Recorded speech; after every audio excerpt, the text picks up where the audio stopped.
Ce premier café de la création à Angoulême, c'est une vraie réussite, on est très content. Le concept du café de la création, on est sur accompagner un porteur de projet, en tout cas répondre à ses premières questions, très en amont de son projet.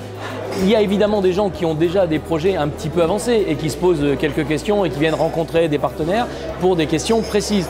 Mais on voulait aussi toucher des gens qui se posent des questions sur est-ce qu'il est opportun ou pas de créer sa boîte, est-ce que c'est fait pour moi ou pas, est-ce que c'est compliqué.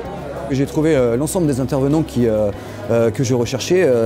Faut dire que le panel était assez large, puisque entre les juristes, les comptables, Pôle emploi, la Chambre de commerce et d'industrie, et j'en oublie, j'ai vraiment trouvé les conseils et les pistes d'action que je recherchais. Ouais. Là, il est essentiel de travailler avec notre réseau de partenaires, Chambre de commerce, Chambre des métiers, mais aussi l'Ordre des avocats, l'Ordre des experts comptables, Pôle emploi qui nous rejoint pour la première fois. On n'avait pas l'habitude de travailler avec Pôle emploi, mais on se rend compte que Pôle emploi, ils sont tout à fait à la source de ces demandeurs et de ces créateurs de projets. Et donc là, c'est une vraie réussite. On a élargi notre cercle de partenaires et on est vraiment très heureux de cette initiative. C'est très intéressant parce qu'on a des projets très variés, les gens sont très demandeurs d'informations et vraiment j'ai le sentiment d'avoir pu être utile là et d'être utile puisqu'on les informe sur les aides, sur leur statut vis-à-vis de Pôle emploi et comment actualiser leurs déclarations, vers où se diriger aussi pour valider des diplômes dont ils ont besoin pour créer. Actuellement, je ne sais pas créer la structure, je sais ce que je veux faire mais je ne sais pas comment la faire. Donc il y a un avocat qui va m'expliquer. Après j'ai quelqu'un, donc là je viens de le voir, en plus j'étais content pour les assurances, qui va me permettre d'assurer le système parce que je n'y avais pas pensé. Il y a quelqu'un qui est là aussi pour m'expliquer comment, parce que moi je vais devoir acheter à l'étranger, qui va m'expliquer pour le flux d'argent qui rentre, qui sort de France. Et puis il y a Pôle emploi et Charente Initiative qui est là aussi pour pouvoir m'aider dans les trucs que je n'ai pas pensé.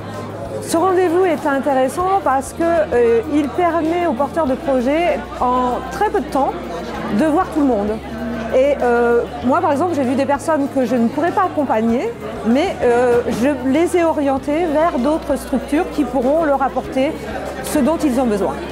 Je recommanderais oui, ce genre de rendez-vous, puisqu'on a beau savoir ce que l'on veut faire, ce qu'on a comme projet, on ne peut pas tout savoir, on ne peut pas tout connaître, donc avoir accès au conseil des professionnels, c'est très intéressant. Ouais.